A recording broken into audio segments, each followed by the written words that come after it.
या आत्ताच्या सरकारने ज्या एसटीच्या जागा विकाय काढल्या, भाडे तत्वावर 90 वर्षाच्या देत आहेत, तिथं कॉम्प्लेक्स काढत आहेत, दुकानं देत आहेत, भाडे तत्वावर देत असल्यामुळे महाराष्ट्र बेरोजगार महासंघ त्या ठिकाणी आम्ही निवेदन केलं।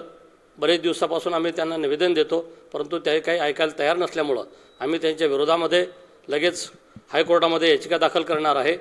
जर सरकारने जर ऐकलं फारच चांगलं, नाही ऐकल्यास तर त्याच्या विरोधात आम्ही जाणार आहे आणि जी काही सरकारच्या जागा आहेत त्या आम्ही त्यांना विकू देणार नाही आणि त्यांना भाडे तत्वावरही देऊ देणार नाही। एवढा महाराष्ट्र बेरोजगार महासंघ सातत्याने प्रयत्न करत आहे आणि त्या प्रयत्नाला यश येईल असं मला वाटते। धन्यवाद।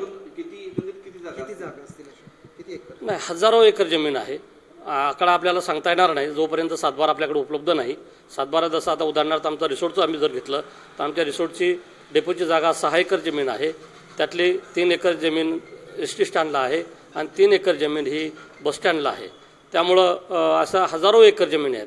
मोठमोठ्या शहरामध्ये 5-5, 6-6 डेपो आहेत, तालुक्याच्या ठिकाणी 2-2 डेपो आहेत, मोठमोठ्या सिटीच्या ठिकाणी 1-1 डेपो आहे आणि ती जमीन आम्ही कदापि त्यांना विकू देणार नाही किंवा भाडे तत्वावर देणार नाही। याआधी तुम्ही कोणाकडे पाठपुरावा वगैरे केला? आम्ही दिलं ना, जवळपास 5-6 महिन्यापासून आम्ही याच्या सातत्यानं पाठपुरावा करतो आहे। आम्ही त्यांना निवेदनसुद्धा दिलेलं आहे, परंतु निवेदनाची दखलसुद्धा घेतली गेली नाही, त्यांना निवेदनाचं आम्हाला उत्तरही आलं नाही। त्यामुळे आम्ही लवकरात लवकर आम्ही त्यांच्या विरोधात कोर्टामध्ये जाणार आहे।